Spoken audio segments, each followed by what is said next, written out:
Alright everyone, welcome to my presentation for smartphone native LabVIEW applications. So this is a thing which was playing around in my mind for quite a bit. And I thought let's make it into something real, let's make it into someone everyone can use. So, well, here's my presentation on how to make your own LabVIEW application within Android and iOS for use in industries and whatever you want. This presentation is going to be focused on the next 5 things. So first of all, we're going to talk about the base application, how to make a basic application.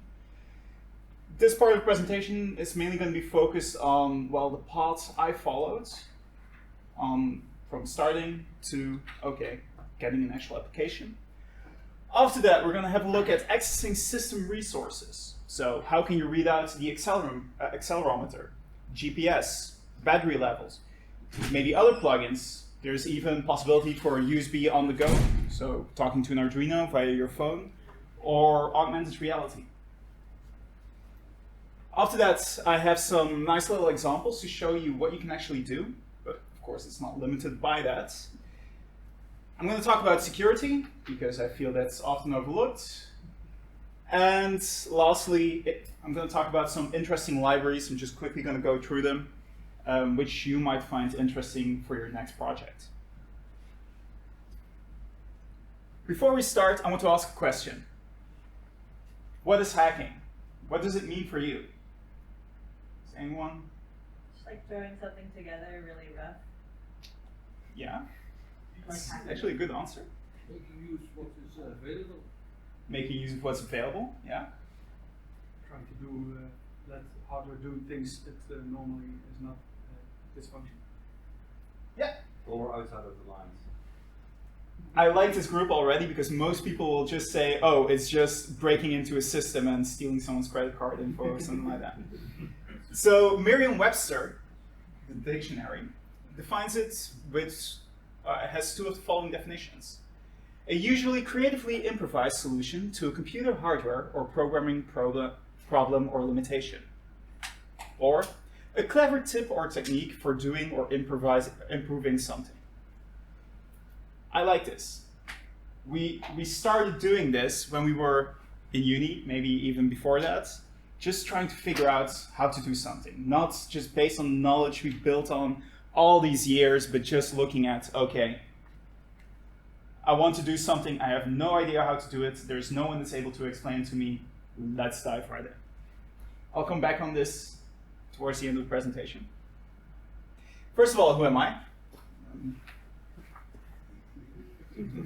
So, my name's Natan Biesmans. I used to be a full-stack web developer. It's also going to be relevant in just a moment. I'm also a CLA. Used to work for NI in the Newbury office. Currently, I'm a LabVIEW R&D architect at QPlux Engineering, and I'm outsourced at ASML, where I'm currently doing lead engineering role. So, first of all, the base application, before I start talking about, okay, how do we do this? I first want to define, okay, what is an application? For me, it means, well, it needs to run natively on the phone. We need to be able to run it, not being worried about, okay, can I access this HTTP server to load in a WebView or something else? It needs to have access to the system resources. That's one of the reasons why, for example, we use LabVIEW. We want to be able to read or write files, a CSV file, maybe read a GPS. Most of the times you do it with Serial, but in this case you can also just do it with your phone.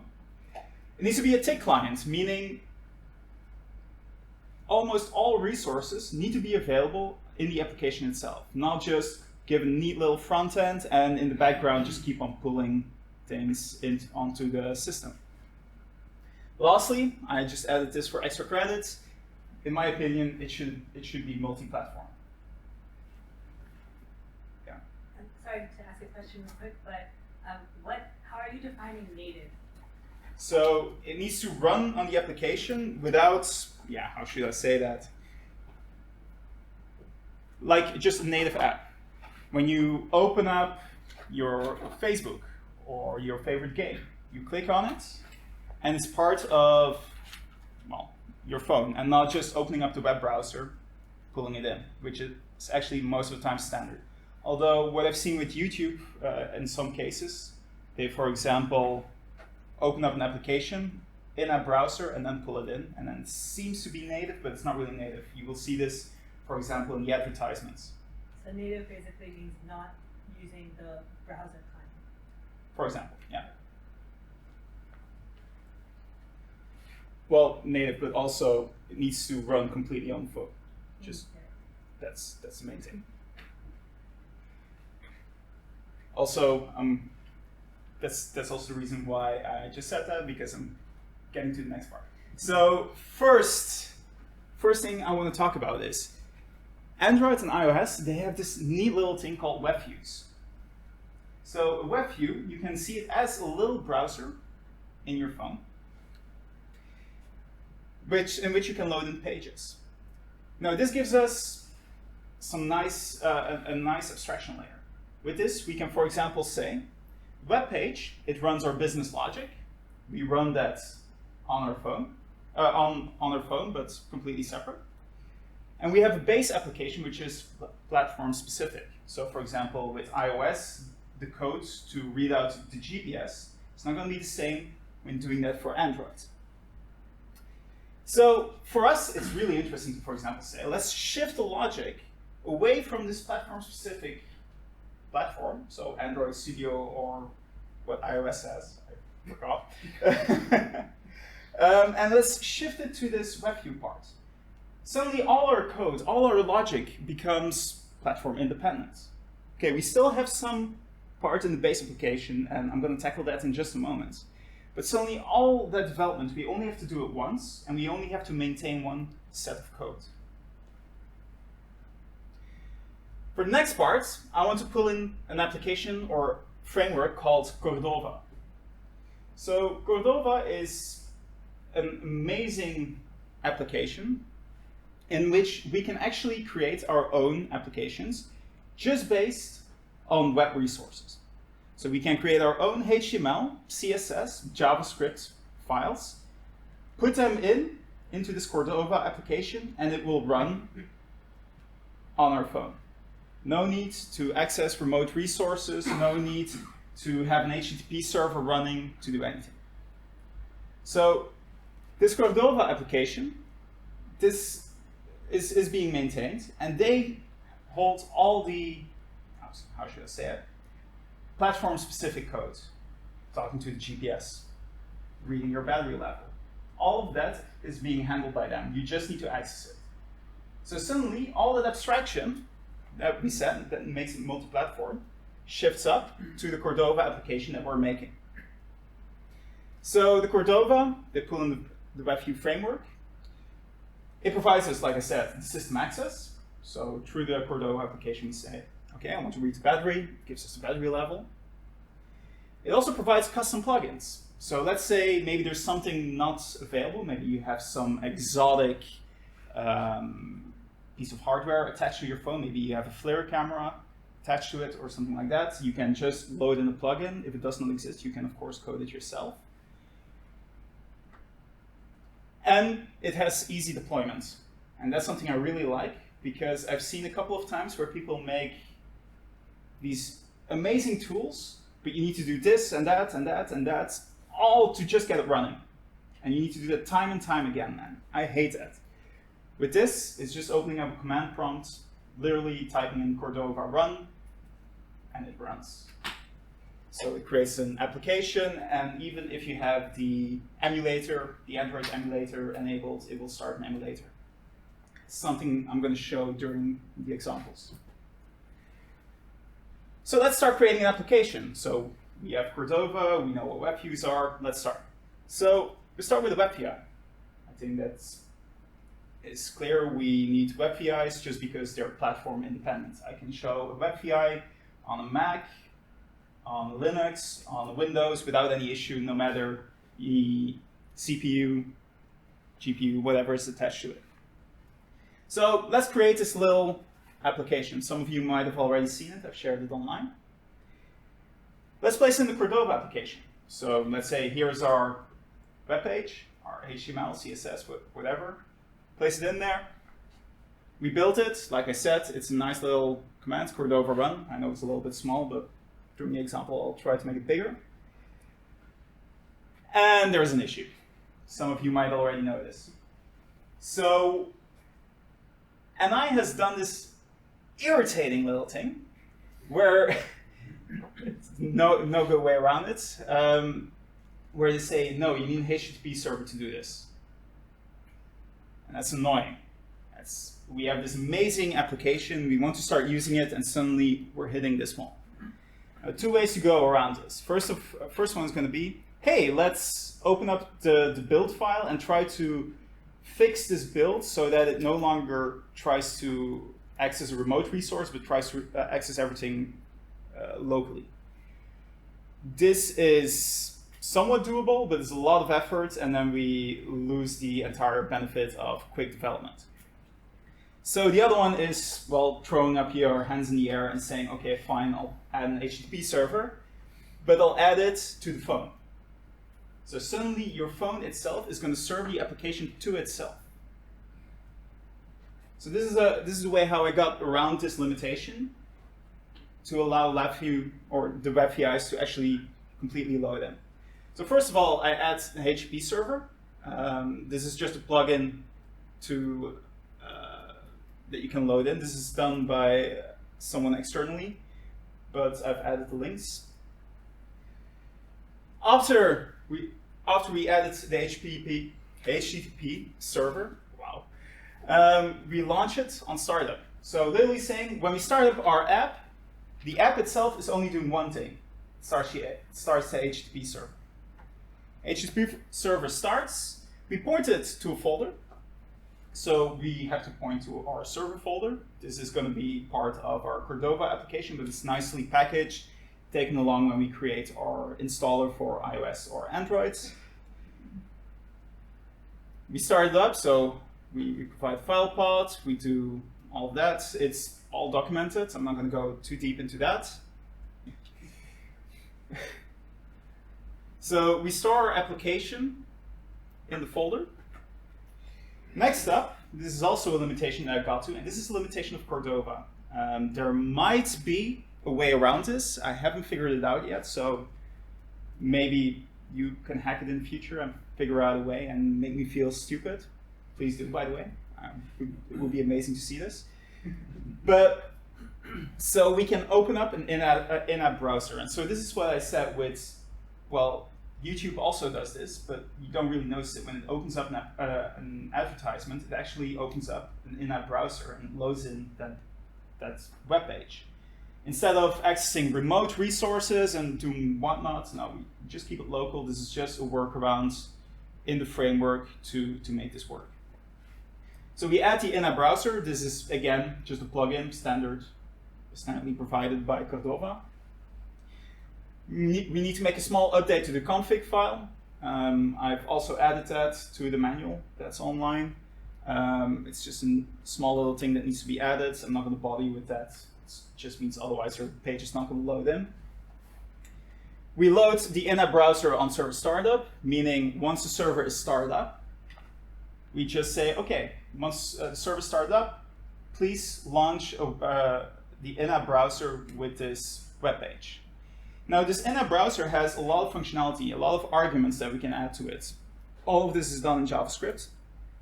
One of them is, okay, make it run full screen so that it actually behaves like a normal app.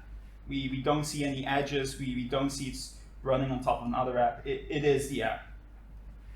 So that's one of the arguments I provide along, and success. This is one of the first applications that I made. This is also one of the first that I shared. So in this case, well, we have this running on the phone. Nice and simple. We just create an application. We have a base application. We store everything, or we store WebVI application in that folder. We build it, and we get it. Any questions on this, by the way? Everyone speechless or tired? Okay. Next up, accessing resources. I mean, all good and well, showing a neat little page on your phone, but who cares? I mean, if you're not accessing resources, then you might as well just show it as a web page. A web page can't access your GPS data, well, unless you're hacking it, but most of the times they try to shut that. Camera, remote resources, file access, all of that.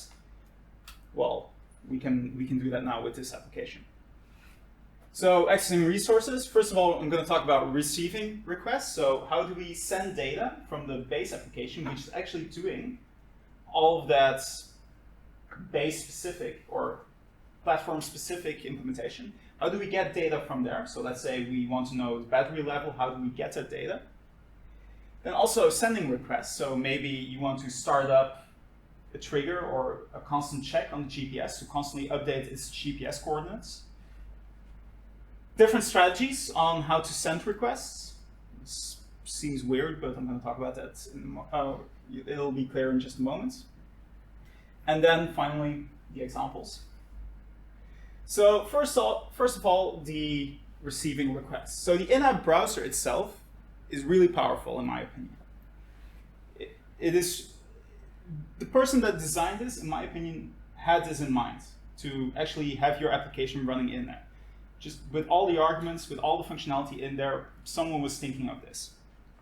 So one of the things it supports is bidirectional communication, meaning sending data out of the browser and receiving data in.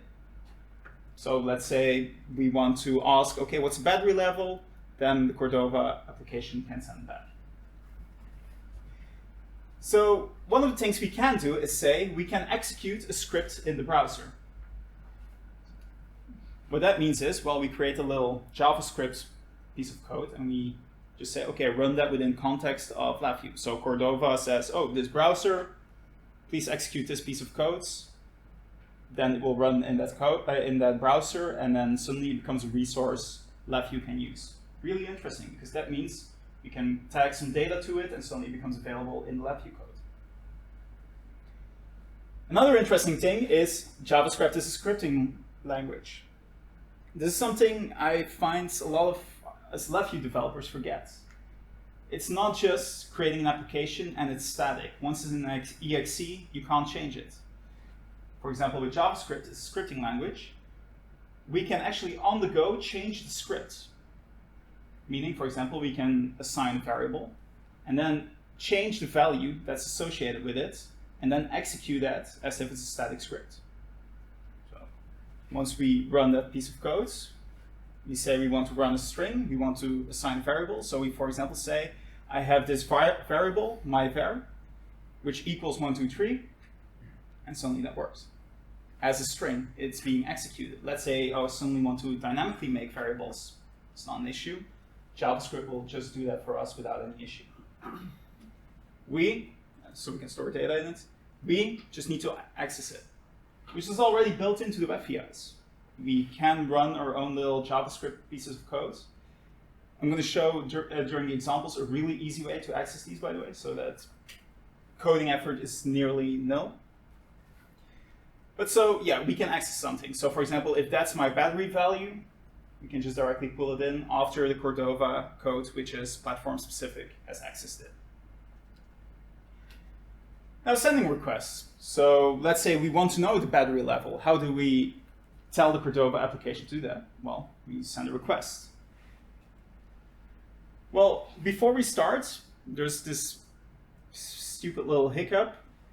The communication library needs to be initialized in the InApp Browser. It's not done automatically. I find it annoying.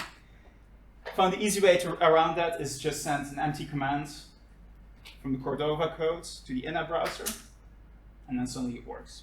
Or then it knows that this library works, and then we can send a message. So for example, say, hey, can you send me the battery level every time it changes, or every 10 seconds?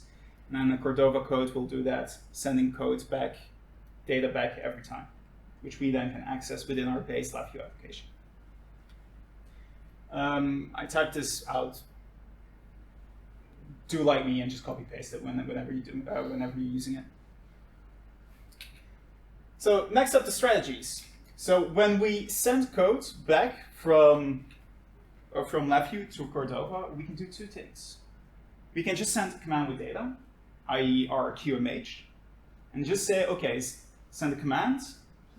For example, please execute this function. Here are maybe some arguments, and the rest is being done on the Cordova application, on JavaScript that you've made there. So then that means, well, you have to ensure that the JavaScript code sends data back if you need it. You will need to switch IDEs because you're then coding in JavaScript, then you're coding in LabVIEW. But it's more secure compared to the other strategy. All in all, this is really interesting if you want to go towards a production line application, which needs to be secure. But also, if you have a JavaScript or a web developer laying in the corner, gathering dust to put him to work, or her.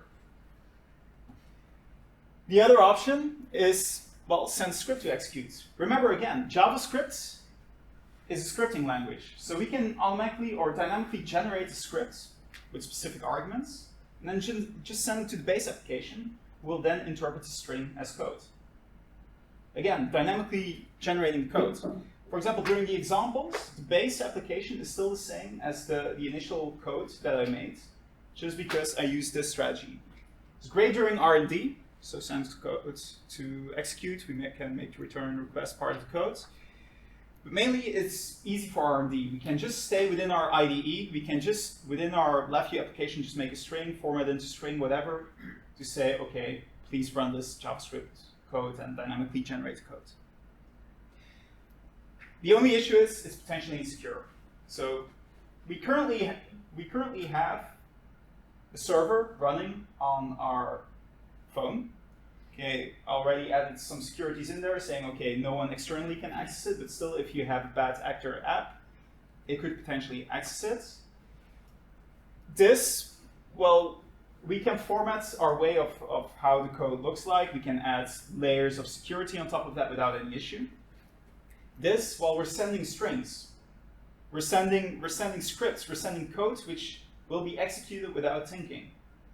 That's dangerous. If someone else comes in and says, oh, this is a neat little app, it has access to the file system, let me just create my own little script, access that, and then suddenly all your files are gone or stolen by a competitor. But this script is going from your LabVIEW side to your Cordova side, right? Yeah. So you could do some kind of like sanitation on the Cordova side, right? You could do that. And so that's one of the strategies. Okay, that's what you would do there. Yeah, so just send a command. Of course, you can also encrypt it, but still, this is more insecure because once they break that, they can just run whatever code they want. If you go this way, then even if they would be able to break in, they can only do the specific commands that are allowed. So when you're saying send the script to execute, it's being executed by the OS or like by those plugins directly? Yeah. Okay. So yeah, sorry, lost my train of thought. So yeah, like I said, during production, especially when you send this out in mass, this is not a good way to go forward with it, but during R&D, this is amazing. You don't have to switch around, you can just test, and afterwards you can clean it up, move things that you made here, move it to here. It's not the biggest effort that's out there. Any questions on this?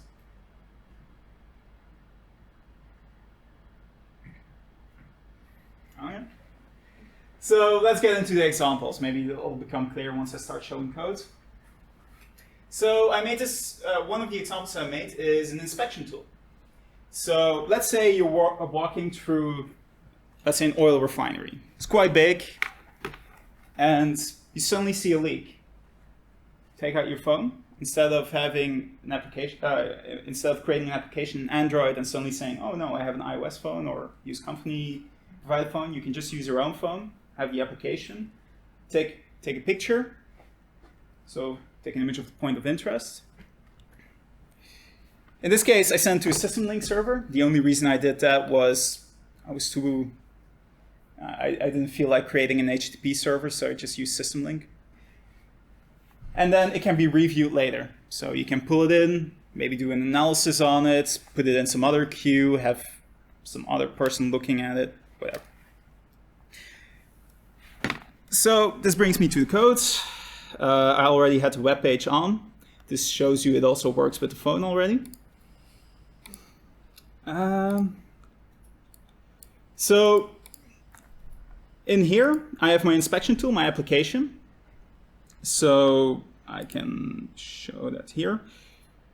So this is what we get when we start a Cordova application. We just have this folder. Most of this is automatically generated.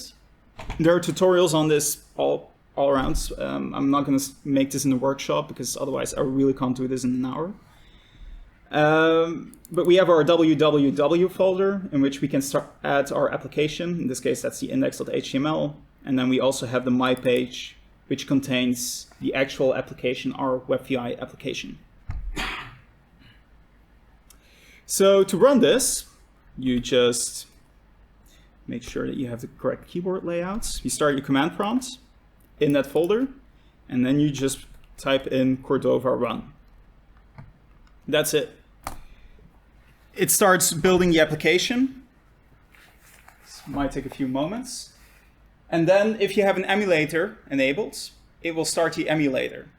Again, great for testing. You don't have to start messing around, sending things to your phone, maybe messing up your phone in the meantime.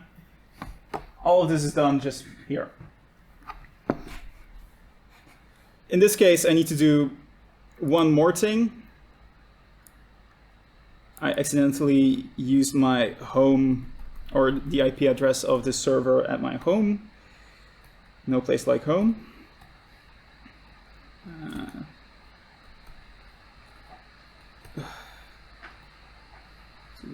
248.224. So I'm connecting. And so this emulator, it allows us to access a lot of different things.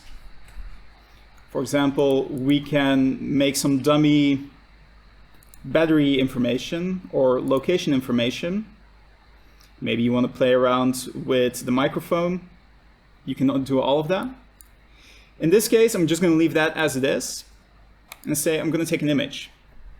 So the emulator has this dummy image tool, which for all intents and purposes is the same as the real thing.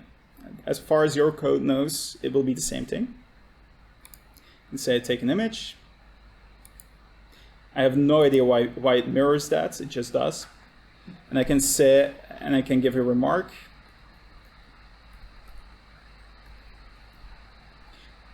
By the way, is this too small?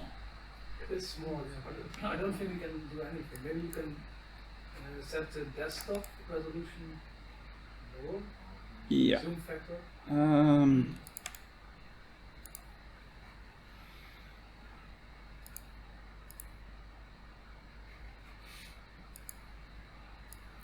This is one round. Yeah, okay. The emulator wasn't made for this though. Always something. Okay, so here we have our remark that we can provide. I have this web app that I made.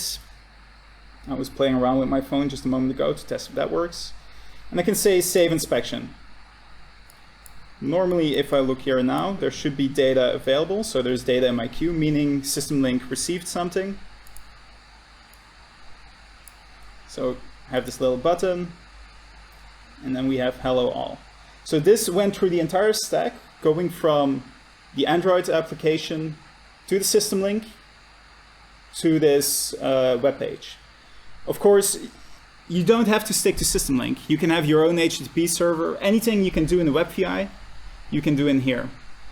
And actually even more, because Cordova also has a lot of plugins that are readily usable, that you can just load in and use straight away. So if you want to use WebSockets or anything else, although I think that has been added to WebViews. But still, anything that's available there, you can just pull it in.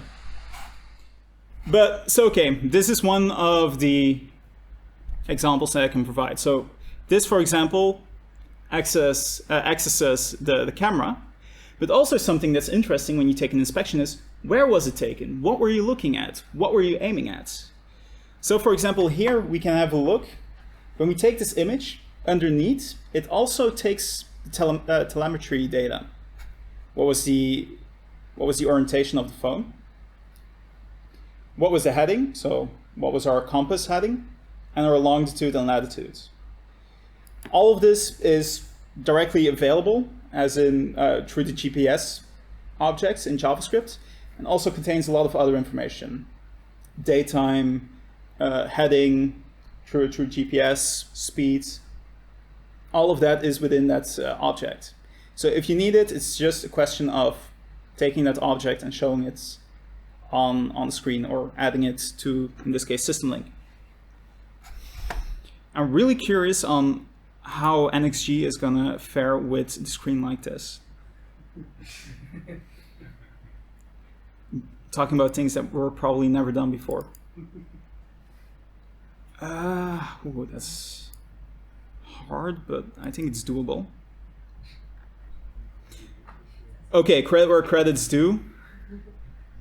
This is where the zooming in NXG is actually really useful.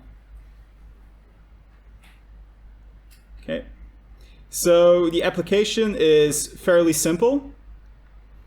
It's just a while loop event structure and just looking at, okay, what button am I pressing, and just doing a certain action. All right, so for example, when we connect, I'm just connecting to Simulink. This is straight stolen out of the example. If we, in this case, I'm constantly checking for the variable picture. So this is one of the neat little things. In JavaScript, we have this function called Eval. Some people will call it Eval, just because it's not really a safe function. But again, when doing things in R&D, most of the times these things are fine, just to make sure you get to your proof of concept, everything's working, and then you can remove these things. So the eval function, it executes a string. That's literally what it does. It just, you provide a string and it will execute it, saying, okay, whatever this string is, I will do it, and the output will be the output. In this case, I'm just saying picture, meaning if there is a variable picture, then I want the data returned. So you can see this as output equals picture. This is being executed by the eval function, and it's going to give us a JavaScript reference. Then we can just transform it to string. Also just standardized function in JavaScript. I think it's string or str. We had a little thing before it to make sure it's interpreted as a base64 image for HTML. And then I just put it out to the URL. So this is already accessing a data element from JavaScript environment within our InApp browser and pulling it into our application. But what if we want to start it? So let's say we want to constantly look at the accelerometer. In this case, we're executing a piece of code in Cordova. So at startup, it's not doing, the Cordova application is not doing anything with the accelerometer. It's only the WebView application that says execute this. So what we're doing is we're sending a command that is being sent to the Cordova application. We say, okay, we have a function on ACC success, on accelerometer success, execute this piece of code. If there is an error, throw an alert message. We have some options. And then we have this function here. This is also straight taken from the Cordova example web page, which just means start a listener for the accelerometers and just keep on looking at the values. And every time it gets a value, it will execute this function. Now what this function is going to do is, it's going to execute a script in our WebView application. Now I was a bit lazy. I called the reference to the InApp Browser, REF, within your application. Maybe give this a more sensible name. I think I found an improvement point for my next presentation. But what we're doing is, we have one of the arguments of this function is the parameter acceleration, which is being provided by the watch acceleration function. We take that acceleration object and we say, okay, create an acceleration variable x, y, z, and then a timestamp. Take the values out of it and add it to that string and send it to our WebView, to our LabVIEW application. All of that is done just within this string. So we don't have the base application doing anything. We just say, execute this piece of code. And in this case, we know if something happens correctly, it will send this back. All within the same IDE. Now, when we send the commands, there's a little bit more. Again, that's that little string that I said, please forget that, and just copy paste it. But what it just is okay, add all of that in there, make an object out of it, which we then can transport to the Cordova application, which just looks at the messages coming in. And in this case, in the base Cordova application, I added a little function which, when it gets a string or a message coming in, just execute it as a piece of code. So that's sending data to Cordova, but also in the same moment, or at the same time. Yeah, that's really difficult. We're also telling Cordova what it has to do to send us data back, what we're expecting. So suddenly we're taking that entire abstraction away from the base application and we're taking it along into what we're doing. But like I said, if you want it more secure, don't do this.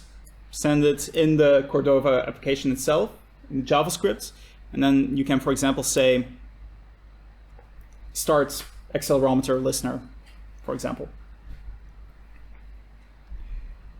Any questions on this?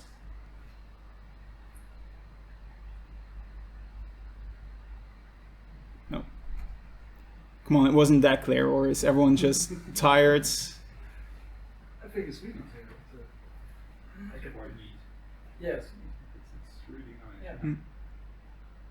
Okay. Let's start the next demo then. I think I'm going to zoom out just a little bit in regards to the emulator, otherwise for me it's nearly impossible to control it.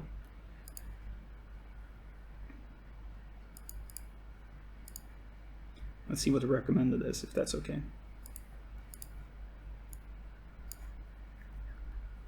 Okay. Oops, that's a bit too far. So next up I made an example, and this example has actually been inspired by a real life issue that I've had. So in the past I used to work for a company, and we had this test bench. Now this test bench was not so nice. I think that's the best way to describe it. It wasn't reliable. So what I wanted, or what would have been amazing, was just to start a test, go out for lunch instead of planning my entire lunch around testing on that machine. And in the meantime, just looking at my phone and going, okay, everything's going well, or please order a new roof because that device on the test has gone through it. So yeah, that's why I made this example, because this is one of the, in my opinion, is one of the great cases to add this, just to make the operators, to save them some time, to make their lives a lot easier. So in this example, monitor the state of a test bench on system link. So we have an application that's just constantly asking system link, hey, what's the current status? And then just updating its user interface. It updates changes, and we will visualize it as a notification. I think that's quite important. We don't want an application to be constantly open. Might as well use a web application. Instead, we can have progress bars, audio notifications, and so on, just on our lock screen. Really useful. So, start the application, in this case, the test bench, which has a button. We can give an error message, and we have a progress bar. In this case, I'm starting Cordova application, or now I'm starting Cordova application. It's running.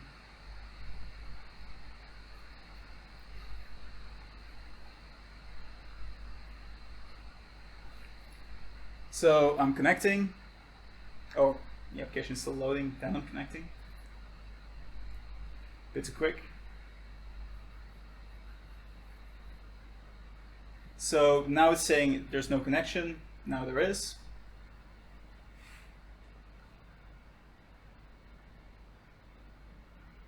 So this user interface, it does not have a lot on it, but now we have this nice notification bar. So when we start playing around with, for example, the progress bar, it's nicely updated on our screen. So for example, now the operator sees, hey, test error, or test is finished, everything went well. All of that is nicely visualized. You can go even a step further. If you click on it, the application opens, and then, for example, you can say, okay, do the next action, or send a command to the machine. Maybe start post-processing already while you're still at lunch, or maybe looking at that second dessert. But yeah, that's pretty much it. So you can, accessing this is, again, nothing more than just a plugin in Cordova. And for the rest, we can just access it in LabVIEW. Okay, there we go. I learned, closing the tabs. Again, I just made the application as simple as possible without too many bells and whistles, just to show the essence of what's happening. So in this case, when I click connect, again, it's just connecting to the system link, saying, hey, please read out these tags. So I have a tag called test running, progress, and test error, which is written from the web page or our test bench.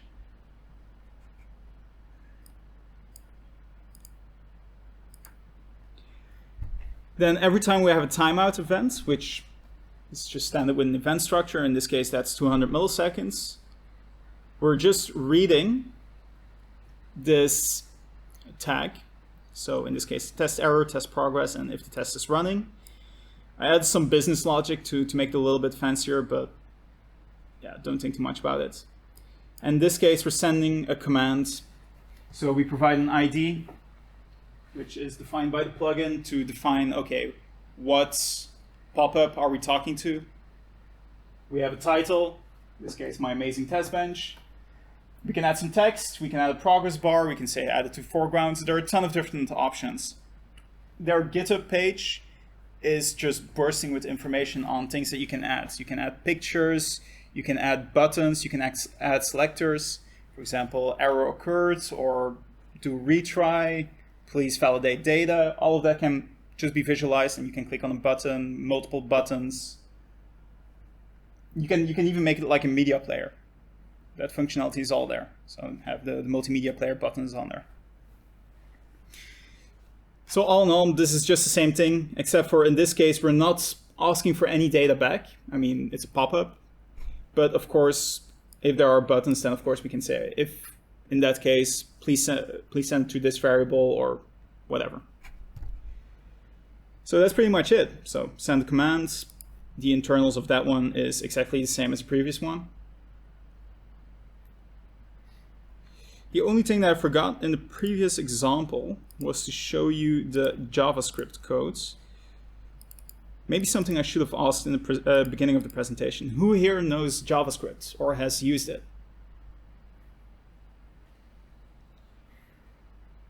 Who would be scared to use it?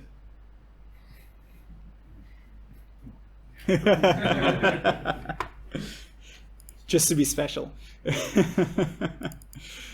So JavaScript itself is fairly straightforward, and especially within the context of this application, you don't have to know a great deal of it. It's not like you're doing really complex data structures or anything. It's most of the times you're doing calling functions and assigning values to variables. That's 90% of what you do within this framework. So can everyone read this? Better?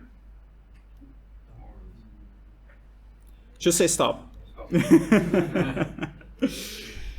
So, all in all, Cordova, it executes this JavaScript function at the start of its application. We can add, and this is already added by default when you start the environment. This has already been written for you. You don't really have to do that. It will add a listener saying, okay, once everything is loaded correctly, please execute this piece of code, which will be in this function. In this case, we do a check if there is something going on with the HTTP server that we're going to load, and then we're going to call the function start server with the specific folder we're using. In this case, I used a really generic my page, but of course, within your application, you can give it a proper big boy name or big girl name. So the function itself is pretty straightforward. Start server, do some checks if everything is okay, if the HTTP server is running. All of this is just copied from their example page, but is also, again, readily available on the GitHub and also on the manual. So I would really say just copy, steal it. In this case, we're starting the server, HTTP start server. Okay, the location is this variable that we gave along. So in this case, it's going to be my page. We give a port number. I would definitely say have a look at that. If for some reason the port is in use, dynamically pick another one, because otherwise, and make sure the InApp Browser knows that you picked another one, because otherwise it could potentially be used by a bad actor to access your data. And in this case, just to add a little bit more security, localhost only. So if someone knows my IP address, they can't suddenly access all those resources remotely. Then, once everything's okay, so if everything has finished, we're going to open up the InApp Browser. In this case, I gave it the amazing name REF. Again, give it a better name if you do your application. I will do the same for the next time I give this presentation. Then I have a couple of other things. Add an event listener. So this means if a certain event occurs, you can see that's the same thing as an event structure. If an event occurs, please execute this function. So if we get a message, execute the message callback function. If the load stop message occurs, load stop callback function. This is all described in the manual, but also I already typed it out for you, so you don't even have to think about it if you just use this JavaScript function as a baseline. So the load stop callback just means once the page is loaded in, please execute this function. In this case, I'm just executing the empty string, if you remember.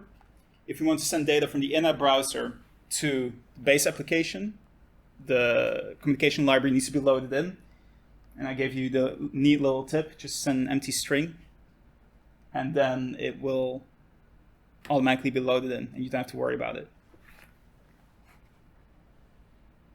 And then otherwise, if we get a message back, so when we're receiving data from our LabVIEW application, we're sending it to Cordova, well, it's a parameter.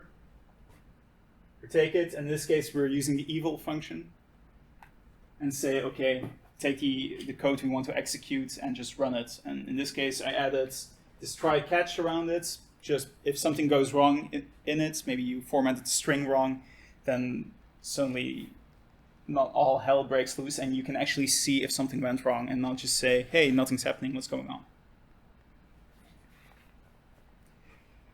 Again, this is more of a bit of side info. You can just reuse this. I already put this online. You can just take this for what it is and use it straight away for your own little project. Okay. Everyone's tired? See, see a lot of 1,000 mile stairs, so. Okay. But so that's the example on, just getting info back from a certain place and seeing it on your phone, and being in touch instead of having an intern sit during lunch at the test bench.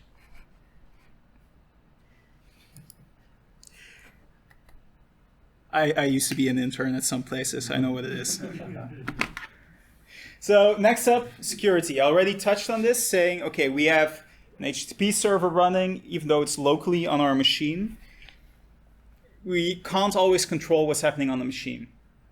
Sometimes you might have someone that has a hacked app, or maybe you downloaded some weird coupon that suddenly installed something in the background. You never know. So have a look at security. First of all, like I said, I try to run the HTTP server on localhost, meaning no one externally can access it, which is already a great deal. Otherwise, if they have your IP address, you're already lost. And another one is, if a port is in use, please use another one.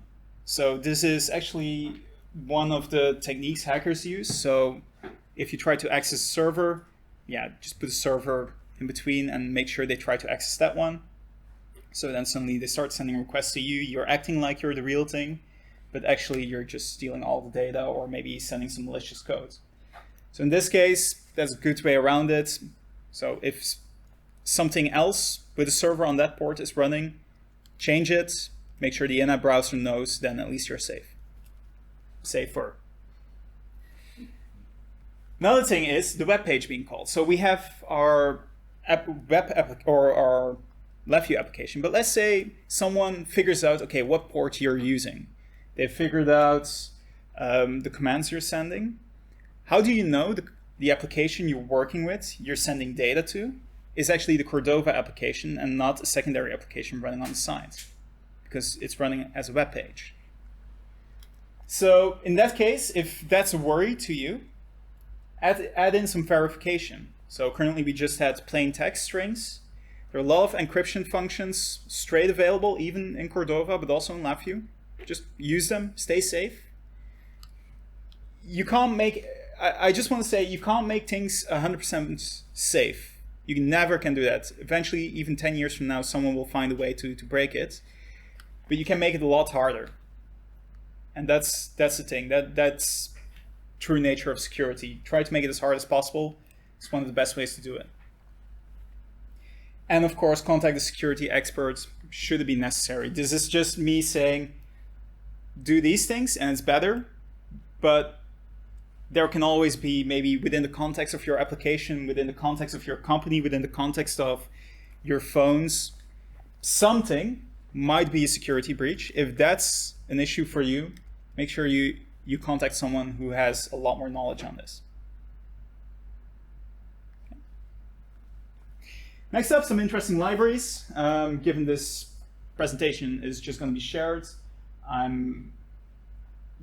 just put in the hyperlinks. So the Cordova plugin APIs, that's one I'm directly going to show. I'm also looking at the time.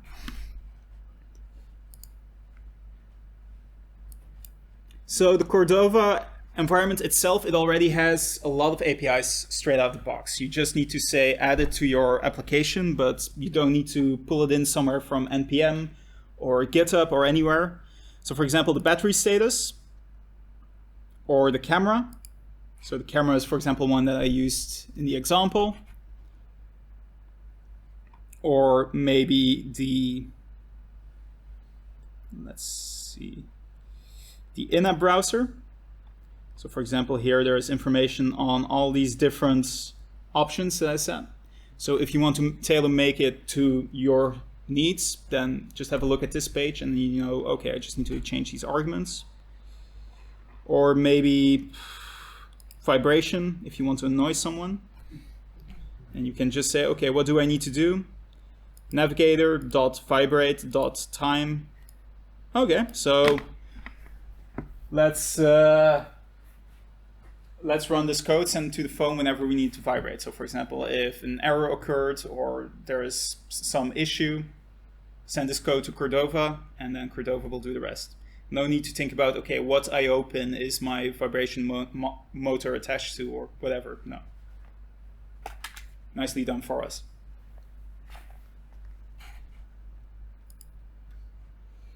Another one, the notifications. Like I said, there are a ton of options. So I added this. So this is done on GitHub.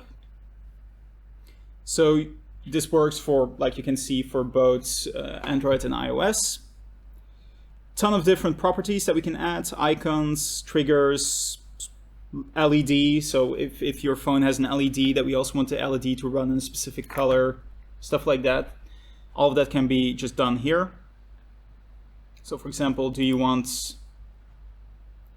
pop-up with an image and some buttons? All of that's already in there.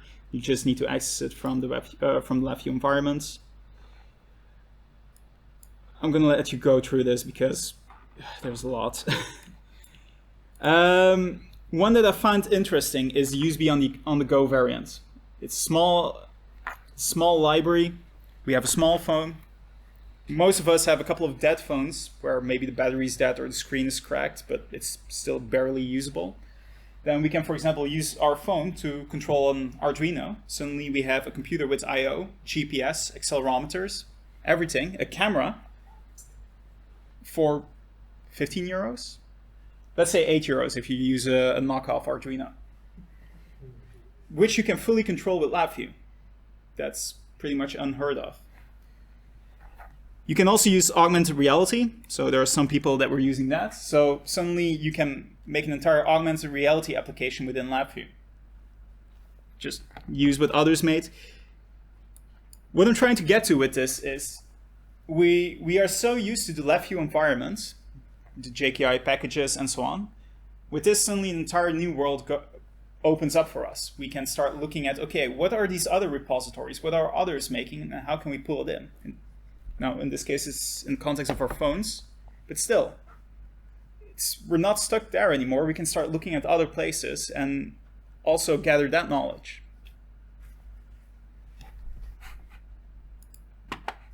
Also add a couple of others, FTP, SQLite. I found a really nice, the 10 most popular third-party Cordova plugins. Have a look at that. Find the barcode scanner quite useful. So then suddenly you have a barcode scanner and you just tell the operator to install the app on their company phone and it's good to go. Any questions on this? No. Okay. Then to wrap up. So coming back to what is hacking, because I think by now we've seen that's what I tried to do with this, trying to figure out a way where there's no way. So like Merriam-Webster dictionary says, a usually creatively improvised solution to a computer hardware or programming problem or limitation, or a clever tip or technique for doing or improving something. Well, I think within this context, it is our duty. So instead of getting stuck on something, the WebVIs are already existing for quite a while. Cordova exists for quite a while, and now we have a solution for this.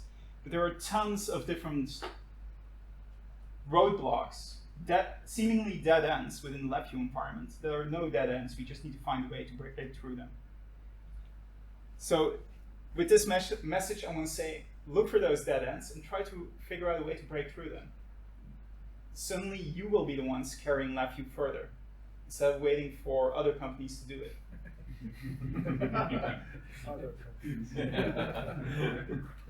Yeah. To wrap up, I added some resources.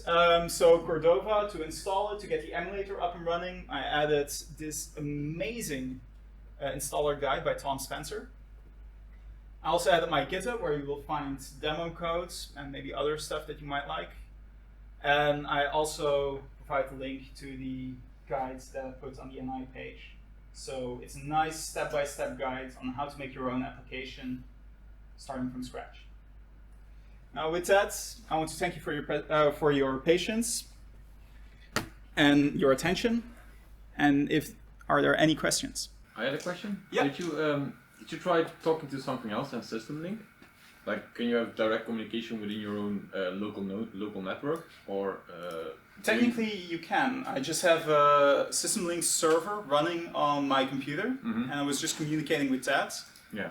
Like I said, just because I was too lazy to set up a HTTP server and put the entire PHP or. Can you get out of, because your web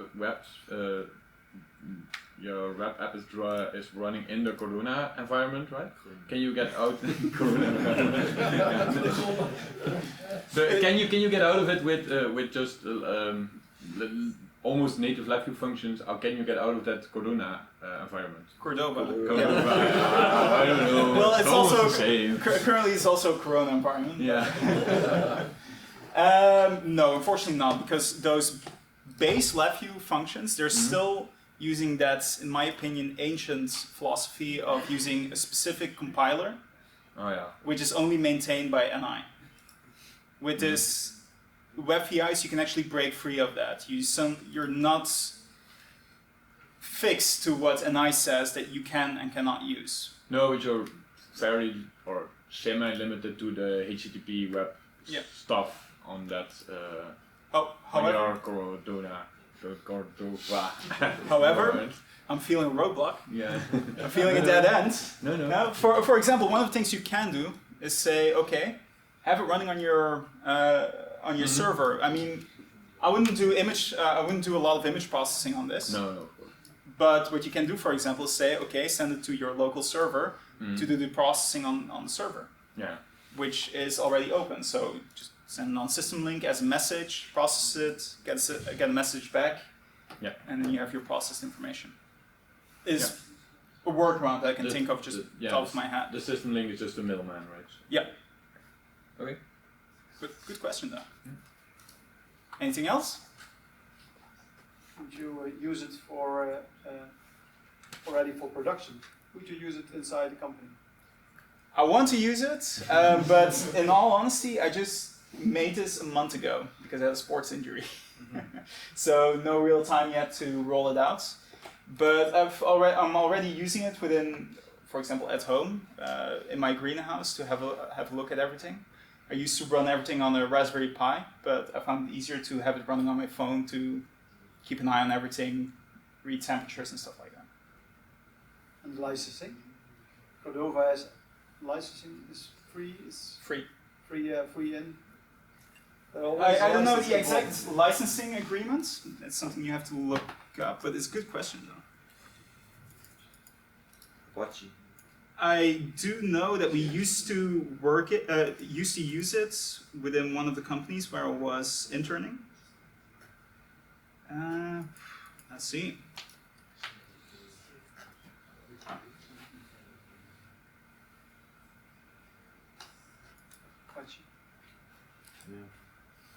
Free and open source.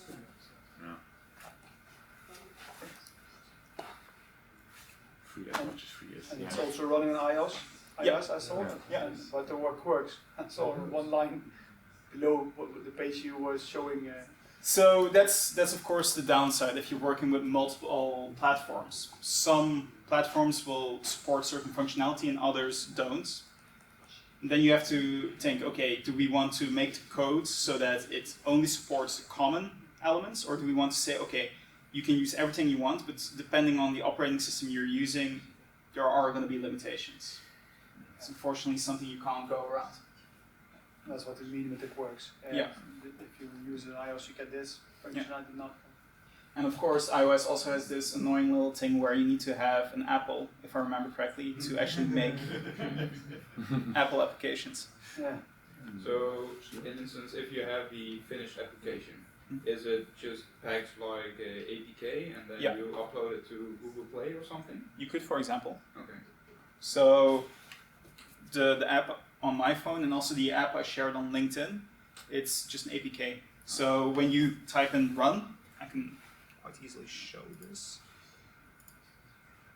You have this platforms folder.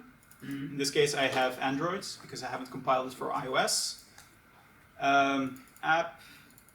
This is all documented, by the way, so I'm just going through it quite quickly. Outputs, APK, debug. In this case, I have a .apk file. Cordova has a lot of resources on naming, creating your own custom icons, and so on. Something which I feel is a bit out of scope for this presentation, so I didn't go in depth on that. But all of those resources are just straight available. Any more questions? Yeah, just a hack question. If I have an Android TV, can I run it? Good question. I know there's a plugin to use Apple Watch and Android Wear, but we can have a look.